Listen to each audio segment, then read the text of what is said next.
Good afternoon, everyone, and welcome to the VTA Applied Research and Innovation in TAFE webinar series.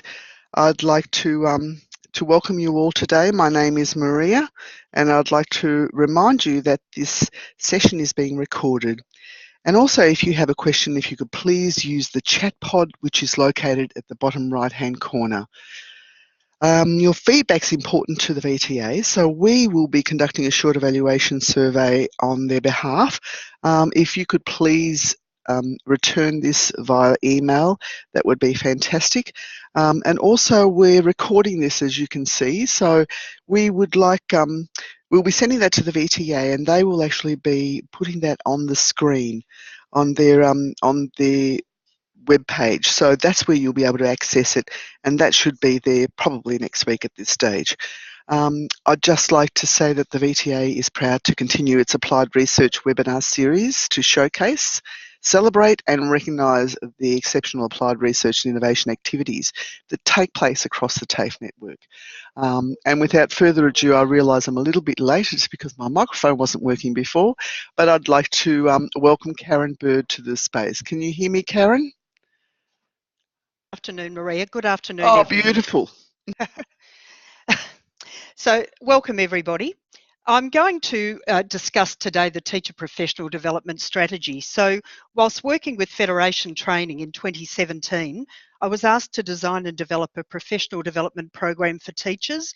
That was with the support of Anne Scott from the TAFE Capability Branch of the Department of Education, following on from a merger of two TAFEs a few years earlier. Having worked in the vet sector in a variety of roles for more than 20 years, I was really excited at the prospect of developing a program that would be engaging and informative for teachers, whether they held the base level Cert 4 or degree qualifications, giving them the opportunity to be engaged in the process and build teachers' confidence around their practice, as well as renew their passion for teaching and reaffirm the reasons they do what they do. For so long, I'd heard teachers and trainers describing themselves as just TAFE teachers. I wanted this program to change that perception. I want to thank VTA for the opportunity to share details of the project and key findings with you, and acknowledge the permission of Federation Training, allowing me to deliver this content and sharing the findings with you today. The Federation Training Teacher Professional Development Strategy was an important step to support the organisation to rebuild and strengthen its vocational education workforce. Not only did it present the opportunity to align with the Skills First goals of establishing TAFEs as a provider of choice, but it also allowed the organisation to focus on a teacher quality, a more professional, skilled and engaged teacher workforce, able to provide tailored and student-centred learning leading to increased student satisfaction, education and employment outcomes. The strategy had a focus on three specific areas to address the most pressing areas identified around teacher professional development needs. The first group who were involved in the model were the learning support staff. These roles had been established to provide much needed support to teachers in formal learning groups and ongoing support to teachers with challenging learners. The need for providing appropriate interventions for students was documented as very high. Learning support staff were well informed and educated. They could then provide the necessary support for staff and students to progress learning. 10 to 20% of the general population present with some type of specific learning disorder, generically described as dyslexia, and the indicators in TAFE would suggest these figures to be much higher. It is thus a moral imperative to address these needs and provide suitable accommodations. Learning support staff were included in this component of the strategy, so they were best equipped to support teachers in the classroom. The second group were the teaching staff themselves, all ongoing and fixed-term staff. It was acknowledged that there was a difference between expert and experienced teachers. Expert teachers had a significantly greater effect on student outcomes. As we know, teaching in itself is an ongoing apprenticeship, and the one non-negotiable has to be continual improvement. To build capacity, teachers need to have the opportunity to collaborate, share practice, and reflect on their practice. It is considered collected teacher efficacy is the most important factor in an educational organisation who has the intent to progress student learning and achievements. The final group was the casual teaching workforce, and whilst we were acknowledging that it was unviable to engage all existing casual staff in the programs, we actually recorded each of the 5 blocks of training. So these staff will continue to be engaged in what was actually happening. It would provide professional refresher sessions for current participants, and it was envisaged the content would form the basis of a comprehensive new teacher induction program. Current training provided by the Cert 4 in training and assessment has a focus on compliance rather than teaching and learning, and thus many teachers enter the classroom with limited knowledge of educational principles unless they have participated in additional learning, and as such resources can provide a scaffold for teaching. The ADDIE model provided the framework for the 5-day blocks in the strategy and was chosen as a model that is well recognised as an effective sequential approach to adult learning design, delivery and evaluation. A revisit of this model's suitability could be advantageous, as the focus of the ADDIE model was primarily for designers rather than teachers, but I will readdress that later in this presentation. Research has also updated a number of aspects of the model with a focus on learning strategies rather than learning styles. The VET Development Centre was engaged to design and deliver the specific topic areas across the 5 broad knowledge areas. VDC presenters were contracted and guided to develop the topic areas as outlined and deliver the same session over a 5-day period each month across Federation training sites. That was aimed to reduce staff travel. It was also quite an onerous responsibility for presenters because, as you'd be aware, if you deliver the same content 5 days in a row, it can actually be a bit challenging sometimes as to what you've actually told what group. Therefore, each learning participant group attended workshops with the same participants on the same days in allocated weeks. The program was delivered across 3 Federation training sites, 2 days in Morwell, 1 in Traralgon and 2 days in Fulham, and Fulham is near Sale, to provide maximum flexibility for teaching staff. The staff were required to maintain a consistent group wherever possible for the 5 months of the program. As the workshops were being delivered for the first time, the facilitators collaboratively developed the program, materials and resources to ensure consistency and a high quality product was delivered across the 5 blocks. Each session was evaluated to inform further development of the program. Resources and workbooks were developed for each block and distributed to participants. Certificates of attendance were also provided by VDC at the conclusion of each block, listing program content, which really aided some of the staff who were required to undertake PD activity as part of their registration requirements.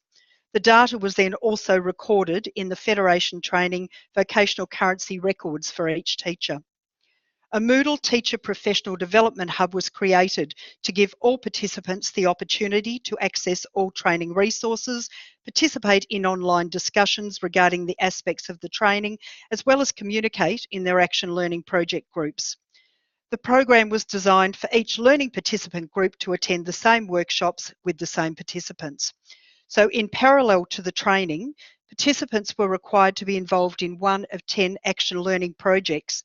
This gave teachers a voice in addressing some of the challenges they were facing each day, helped them build strong teacher workgroup interactions, enhance the leadership skills of the teams while supporting organisational learning and cultural change. Potential action learning projects were initially identified by teachers, with 10 final projects being progressed to implementation by the learning participant groups. Each project related to areas of teacher quality improvement across the organisation.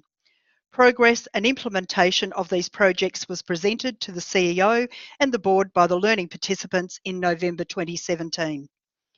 The VDC recommended to the organisation that 3 subject matter experts be engaged to do this work. VDC's consultants Karen, Anne and Kerry-Ann developed and delivered the workshops, drawing on their extensive experience from their range of roles in VET. They work closely together to ensure a consistent experience for participants and were committed to building the capacity and capability of the staff. Karen Dimke delivered the second part of Block 1 and all of Block 2. Anne Baxter and Karen Dimke co-facilitated Block 3, and Kerry Ann Summerfield facilitated Blocks 4 and 5. In addition, Federation Training engaged local expertise for the morning of Block 1 in order to set the context for the training program. Therefore, Jane Ponting, who was the Executive Officer of the Gippsland East Local Learning and Employment Network, was with us on that first morning. 2 teacher PD days had been scheduled for 2017, so it was decided that the first of these days would be an ideal opportunity to focus on a topic of great concern to many teachers, and that is managing challenging student behaviours and mental health issues. So we had a keynote address by Jules Haddock, who was also recommended to us by VDC, and then spending the afternoon preparing the teachers for the workshops ahead. 2 pre-program activities using the Honey and Mumford Learning Styles Questionnaire, which was based on the work of Kolb, for participants to understand their learning style, as well as the training style inventory, which was designed to explore various beliefs about teaching and learning process and help the teachers to form decisions about the use of various methods and techniques. But more than just a technique, the participants learnt about themselves and their personal impact on others in the teaching and learning setting. Finally, the groups were asked to consider areas of teacher quality improvement, challenges that they were experiencing. This formed the basis for the action learning projects. The morning session in Block 1 focused on an introduction to the program, as well as looking at the region the organisation served, the learners, industries, other stakeholders, and spent some time looking at data that highlighted regional imperatives. How can we deliver in a way that best meets the needs of growth and development forecasts in our regions? In the afternoon, the group were introduced to the latest research into what works best for students, experienced an applied learning classroom, spent time to define and develop teacher clarity and effectiveness, and engaging teaching approaches, as well as building positive mind frameworks. Activities on the first day of this block included collaborative learning strategies, effective discussion approaches, learning from each other through sharing approaches to teaching, reciprocal teaching strategies, and concept mapping.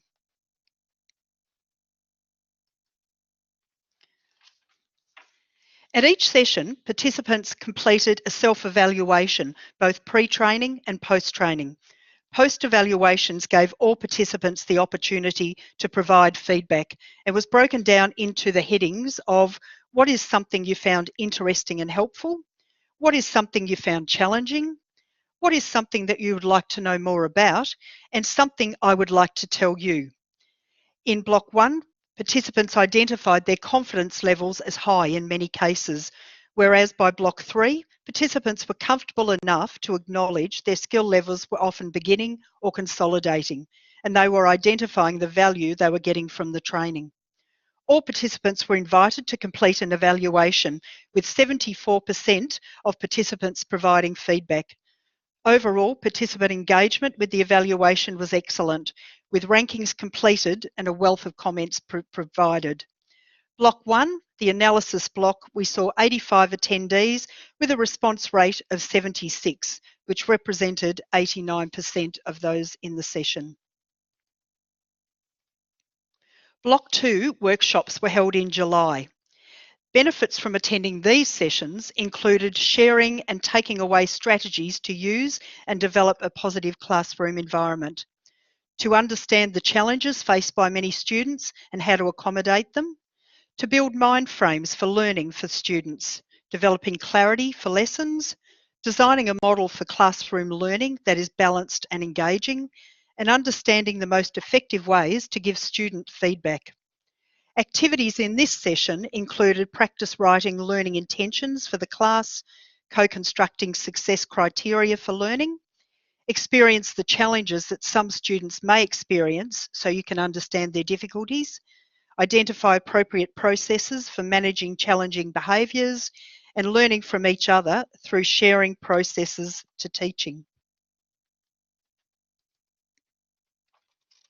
Block 2, Design, saw an increase in attendees, with some education managers and other staff across the organisation deciding to attend themselves, or to see the value in some of their casual staff attending as well. We had 102 attendees with 77 responses. This represented a 75% response rate for Block 2.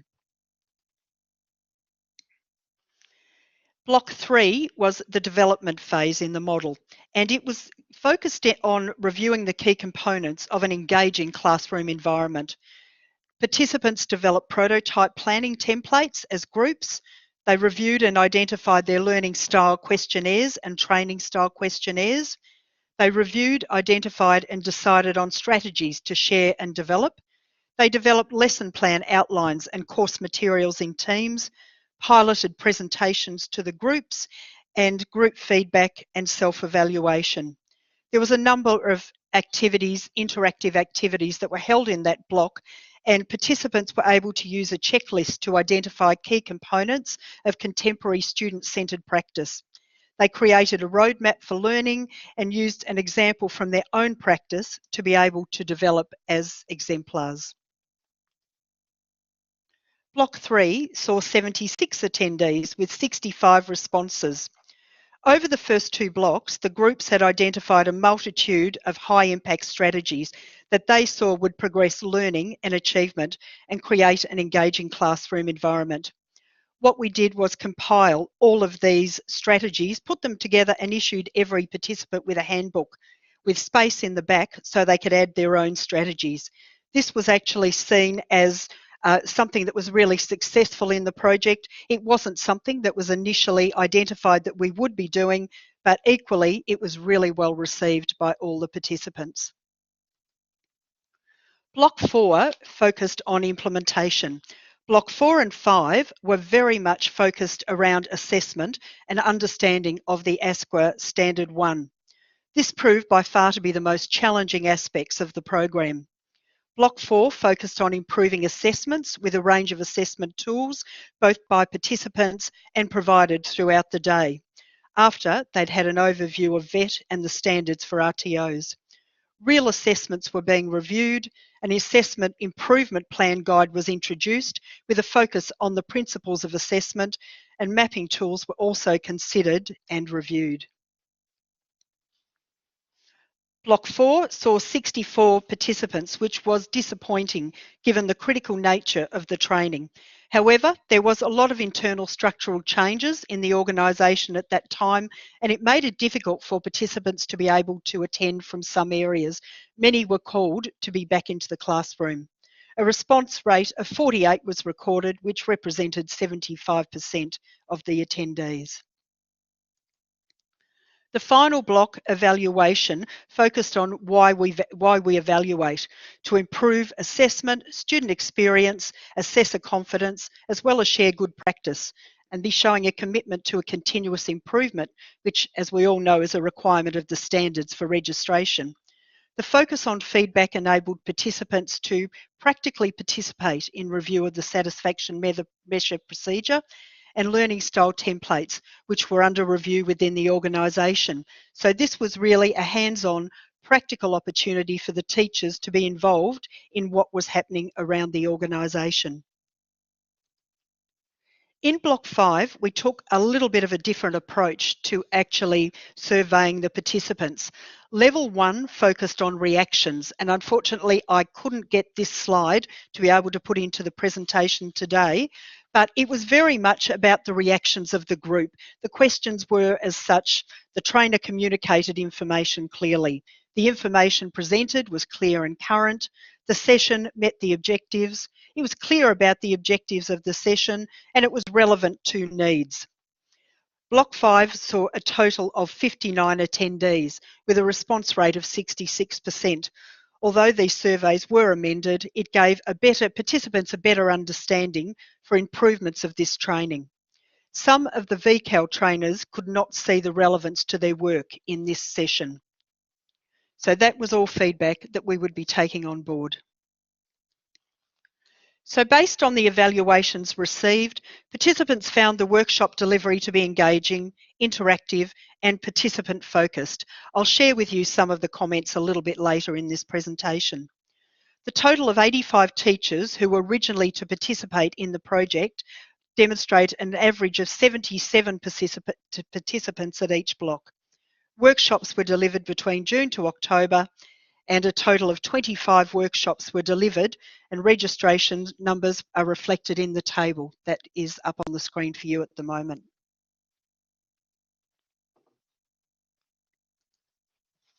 One of the most exciting components of the project was that all resources used in the workshops were posted on a Moodle Teacher PD hub so that they could be accessible to people during and after the program. The resource bank should continue to expand and become a go-to place for staff comprising relevant YouTube footage, TED Talks, blogs, webinars and MOOCs relevant to contemporary vocational teaching. Similar discussions were held around forums to allow for the action learning groups to be able to communicate through all phases of the discussion. So you'll see from the screen at the moment that we broke up each of the 5 blocks. We had the introductory session, which was recorded, and that was the session that was undertaken by teachers in May. Block 1, under the analysis block, that's where we actually had recorded the presenter doing the session. We attached all the activities that were actually run and the learning resources through those activities. Likewise, we had the same for block 2, 3, 4 and 5. We found that the discussion boards were particularly important in this session, and all the action learning projects were also put up on a tab. We had the discussion set up for the individual action learning project groups, but we found that the groups were really interested in what was happening in other groups, because unfortunately we couldn't let people just pick the projects they wanted to participate in. They were actually nominated to one of each of the 10 projects. There was a really strong take-up of access to the hub throughout the project. Interestingly, a large number of teachers reported never accessing Moodle prior to the activity. The PD hub had in excess of 3,000 views whilst PD activity was occurring, and 350 posts by teachers who were the students alone, with additional views of resources distributed while the training was occurring. I'm just now going to put up onto the screen for you the 10 projects that were actually selected. So potential projects were identified by the teachers' input at the initial Teacher PD Day that was conducted in May. Ideas were grouped and formalised for consideration by the Federation Training Managing Director prior to commencement. These 10 projects were progressed. They were real challenges for the organisation, with teachers' ideas culminating in 10 presentations to the board, executive and heads of department, with recommendations associated with each presentation. The project groups were established in Block 2. Their first task was to identify the specific question they'd be addressing from the broad topic areas that were allocated. They were then required to complete a template which was provided that honed in on the project title, aims and objectives, the roles and responsibility of group members and the meeting schedule. A template was also designed and circulated to assist the groups to think about the way that they would be presenting their findings. 7 of these projects were presented on the 15th of November, with the 3 remaining projects presented on the 22nd of November. Each group were designated 15 minutes to present, with an additional 5 minutes allocated for the questions. The 10 projects are on the slide. In some instances, due to teacher commitments, only 1 or 2 of the group members presented on the day. However, in other cases, full groups of up to 8 to 10 members were involved in presenting and answering questions to the audience. From the feedback received from the board members and managers who attended, every group had gathered some informative and valuable research and provided practical and interesting recommendations for consideration. The value of action learning was perhaps best exemplified by one of the groups who presented on student-directed learning support.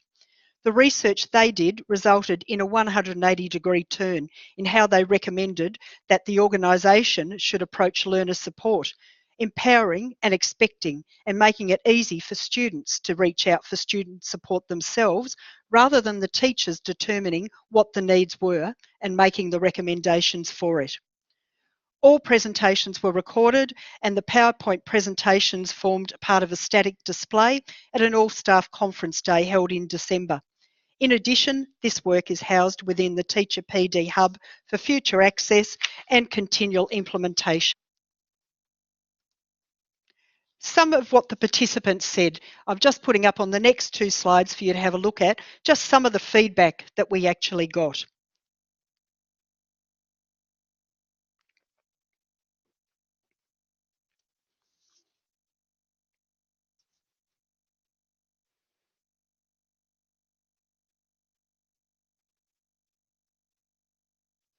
Some of the feedback was extremely positive. Most of the feedback was extremely positive. But what we also found that time and lack of opportunities to involve and engage with work was seen as a problem for some of these participants. I don't think the issue of time would be of surprise to anybody who's working in the TAFE space at the moment.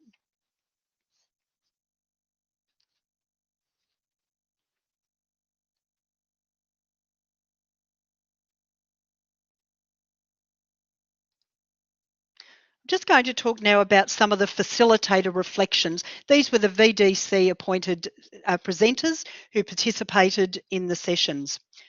The facilitators found that almost without exception, participants were appreciative of the opportunity to participate in the training, and they responded well to the sessions. Teachers exhibited a wide range of knowledge and strategies currently in use during their classes.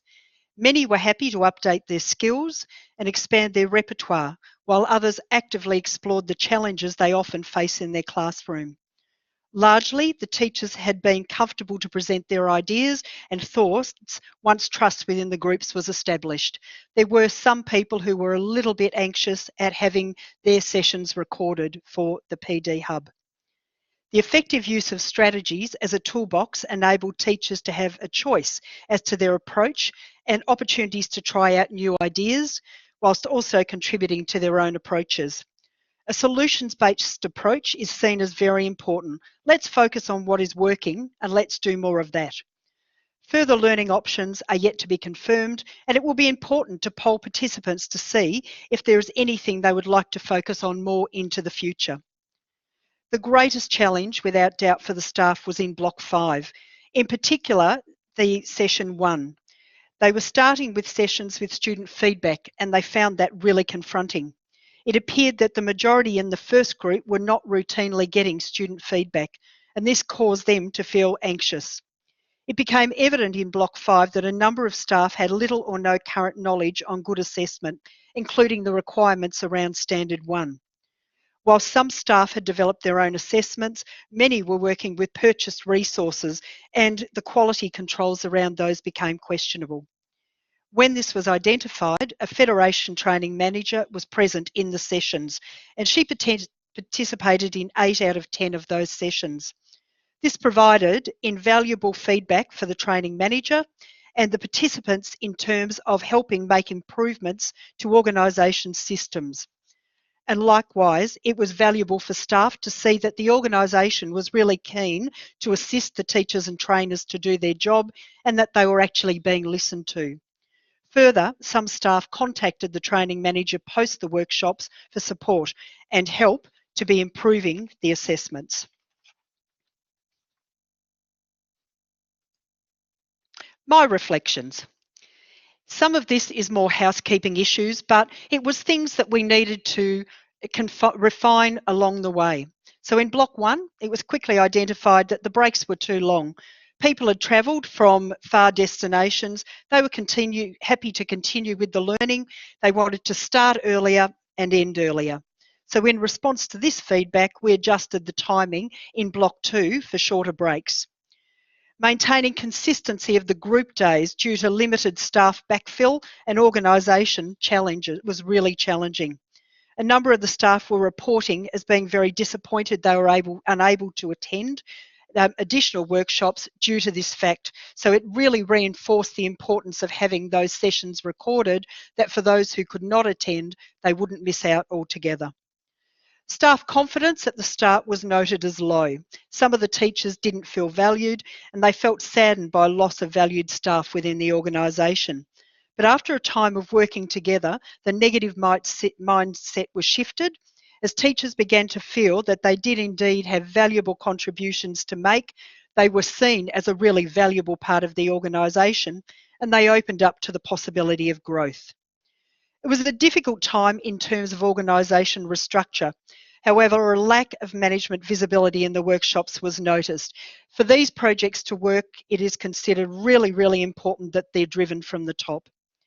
Getting the teacher-led action learning projects up and running proved problematic, with teachers moving across groups, and most of that was because of their responsibilities to be teaching in the classroom.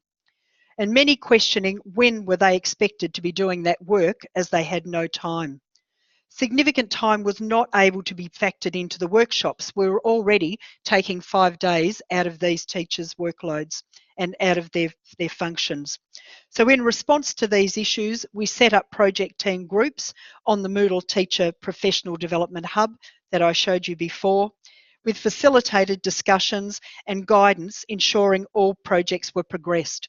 We also allocated at the end of the day an hour that the groups could actually get together, be progressing their project, talk about what they'd actually found out and who was going to be doing what in the next month before they came together again. Managing challenging behaviours continues to be a point of concern for many teachers, and in some areas it's increasing. More training on supporting students with behavioural issues is required, including strategies to keep students engaged and create an environment where it is safe for all to learn. Staff were very keen to have more opportunities to network and work with colleagues to co-plan, learn from each other and share practice. Successful teachers teach students strategies for learning, such as effective discussions, and the opportunity to share success in this is critical to building capacity. Measures to assess the success of the project were to be conducted through student focus groups, as a baseline was established prior to undertaking the project. It would be ideal if the follow-up focus group was consistent for the same participants. Interestingly, following discussions in the workshops, many teachers felt classroom observation would be beneficial from a critical friend. This could potentially be linked to future PD programs, how to support colleagues, respectfully providing feedback, how to mentor colleagues. Peer and self-feedback is seen as a valuable learning tool. Many teachers were also very interested to investigate and develop a greater understanding of employability skills. Although all had an awareness of them, many were not able to name all of 8 off the cuff. Teachers understood the needs to address them during classes, and many had competent strategies to do this. Others appreciated the opportunity to renew their knowledge and refresh their approach to delivering these essential skills. So whilst a lot was planned and we were hoping to get a number of outcomes, there were actually some strong unforeseen benefits of the program as well. The first one was the Teacher Strategy Handbook. The feedback after Block 3, when these were handed out, was incredibly powerful. Teachers saw this as a great way to collectively have a little book at one time that would actually enable them to refer to at any one time.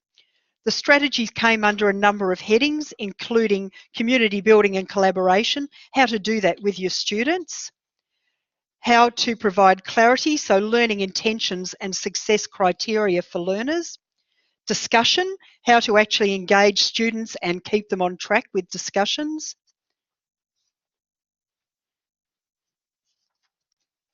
group work and what you could actually be doing and what sort of group activities could you be undertaking in regard to how many students you actually had in your group at one time, and how to actually be able to provide feedback was seen as really powerful as well.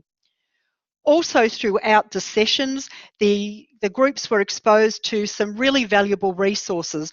And in particular, there was a strong focus Karen Dimke brought to the sessions around the work of John Hattie. So after these sessions, it was actually seen as really valuable to be purchasing some additional resources that could be housed in the libraries that teachers could actually have access to when they actually wanted to refresh or do a bit more reading around the work that they'd actually done in the sessions. The use of Moodle built confidence, skill building. As I mentioned before, so many people hadn't used it before, so that was seen as really powerful. Many of the recommendations from the action learning projects were adopted, and in some cases it was actually said that some of these actions were actually happening in the organisation outside what the action learning groups were doing. But what this actually did, it supported that the groups were on the right track, that the work that they had done was seen as really valuable in the organisation, and that they actually had input into the decisions. And finally, that group contribution to the review of the policies and procedures that actually enabled the teachers to have buy-in, to be able to actually be supported and know that they were engaged in the process. If there were policies and procedures that they were struggling with in the workflow, they had the opportunity to be able to be engaged in that too. So a number of recommendations actually came out of the project.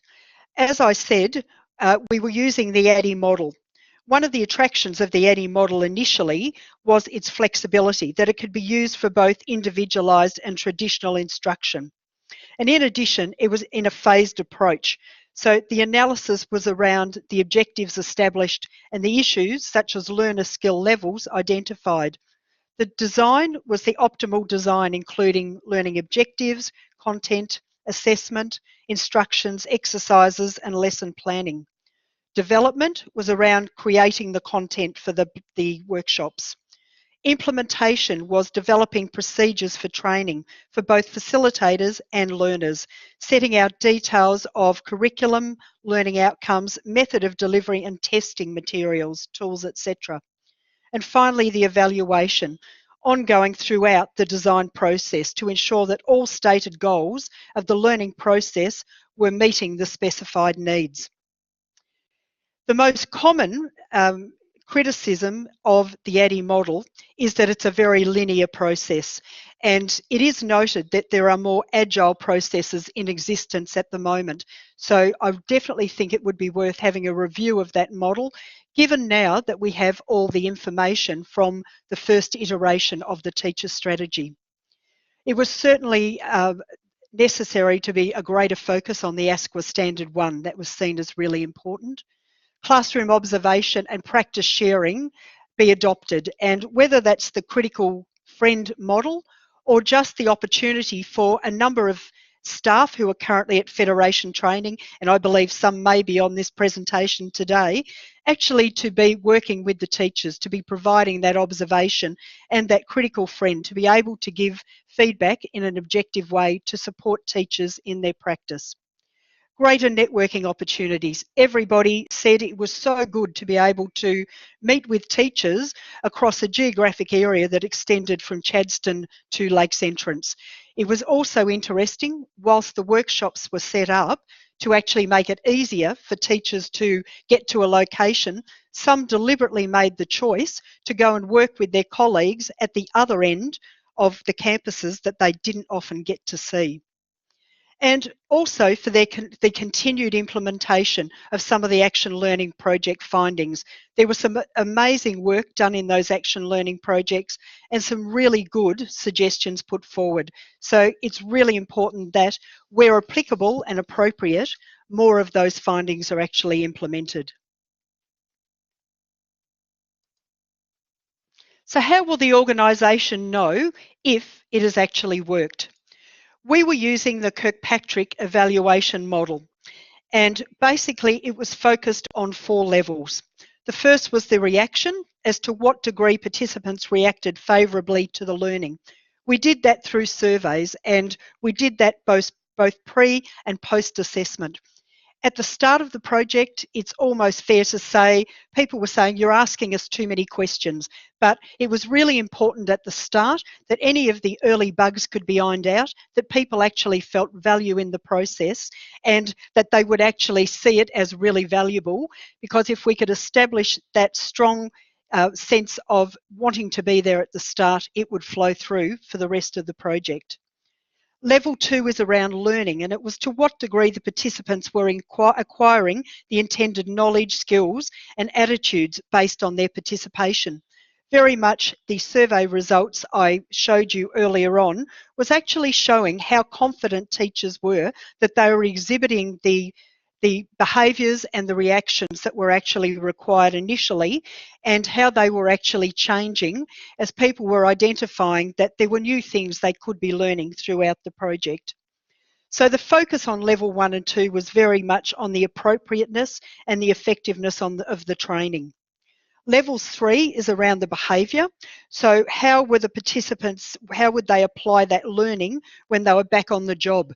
It was really hoped that the teacher handbook, strategy handbook, would actually be a really strong indicator, getting people to go back and try something.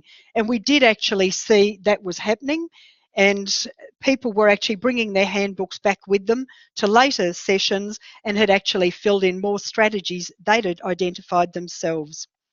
And finally, the results. To what degree were the targeted outcomes occurring, and how could we actually measure if the project was successful? Well, I think it was really important, as was with this model, that you always had to begin with the end in mind. What did we actually want to achieve with this project?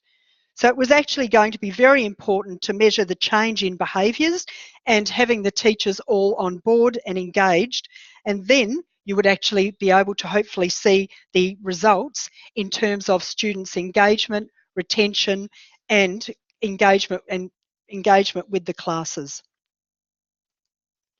So these are my personal thoughts for the future. And I actually think there's a lot that can be done in the current teaching workforce space to promote a sense of pride to be a TAFE teacher.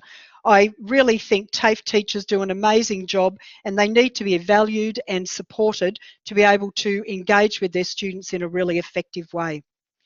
Classroom observation and sharing practice could be well recognised within VET, and it may be able to potentially link to professional accreditation. A registering body for TAFE teachers similar to VIT, I see could have some real focus.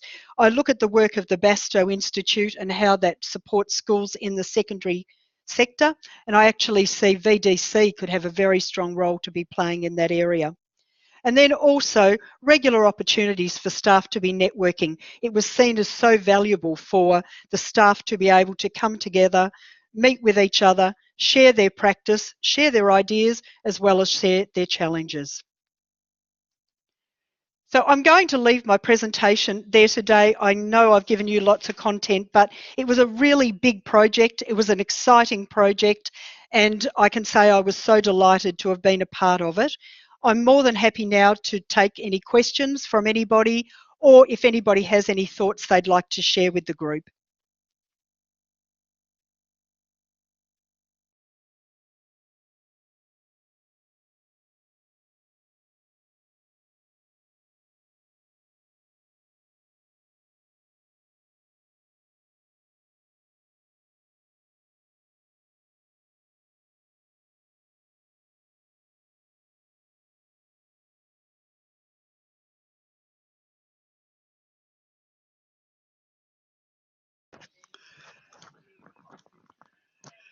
Hi, Karen. I don't know whether you can hear me or not. I think there's other people busily typing away, and or they're totally enthralled by your presentation and have no questions at all.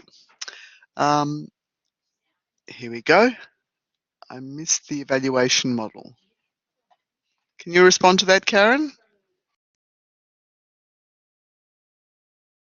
The evaluation model we used was the Kirkpatrick evaluation model. It's a model that has actually been around since the 1950s, and there's been a lot of work done to both update it, and there has been work that with that model a new step was added to the end, because whilst it was seen it was all very invaluable, a later iteration of that has actually added the return on investment at the end, because in all of that work it really doesn't give any budgetary or timelines in which the evaluation model can be assessed. So lots of great work in there, but it is only one of a number of models that could be used.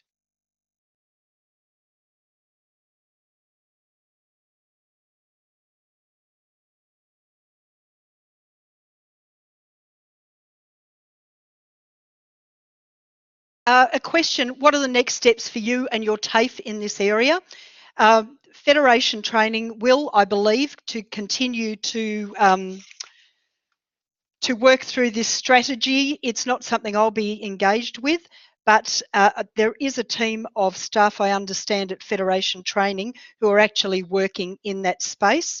And I would hope that the Moodle Hub will continue to be updated, that the potential around developing an induction for new staff will actually be included in that as well. Did I say that sessional trainers, teachers were not included in the research? We had contract and staff involved, but casual teachers were not involved in that research at that time. We had about 85 people who were actually involved in the 10 projects, and that information was shared with everybody, including a lot of the sessional trainers, at the PD All Staff Day in December.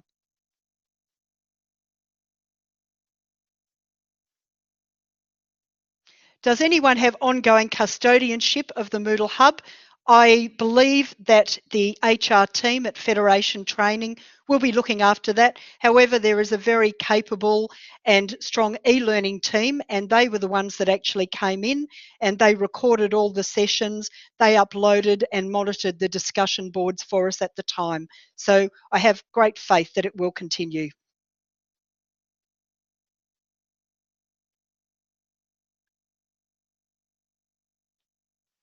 Thank you.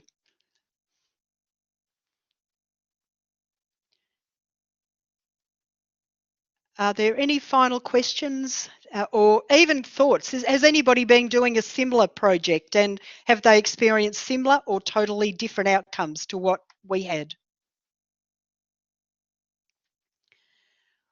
From your experience, would you say, generally speaking, it is better to run with resources such as video files and PowerPoints with voiceovers rather than traditional handouts when it comes to learning material design? I believe so. This is the way the traditional handouts are becoming harder to maintain. I actually think where we've got lots of resources, PowerPoints, video files, they're accessible to everybody. And I think the Hub is a perfect example of where these materials can be put up. I think having said that, some of the traditional handouts still do have their place in certain times at engaging with groups of people at a given point in time. So everything needs to work together well, but I do think the Hub is going to be the way of the future. Can we access more information and details on this through Federation? It's Federation Training, not Federation University. I can most certainly send you more information if anybody wants that on the strategy. Okay, I will actually go back to Federation Training and see if I can get you some more information around the Action Learning Research Project findings. And Maria, I'm sure I can make that available through either yourself or Arnaldo at the VTA. So we'll have that information available for people. So if there are no more questions, I'd just like to thank everybody for their time today. I found this a really exciting project, and I hope that this has inspired you and given you some ideas around what you might want to be doing in your very own space. So thank you everybody for your time today. Thank you. And thank you, Karen. That was fantastic, and it was a real eye-opener on what a good project can achieve. And I think for any of that extra information that you're gathering for people, it would be great to possibly send it through to Arnaldo and the VTA, and he will put it up on the website, I'm sure, or contact people himself, as he will with the recording of this webinar. So thanks, everybody. I think we've got a few more of these in store for the rest of the year. So, and you'll hear from ourselves, either ourselves or from the VTA, regarding when the next one's on and the next topic. So thanks everyone, and good way to spend a lunch hour, and goodbye.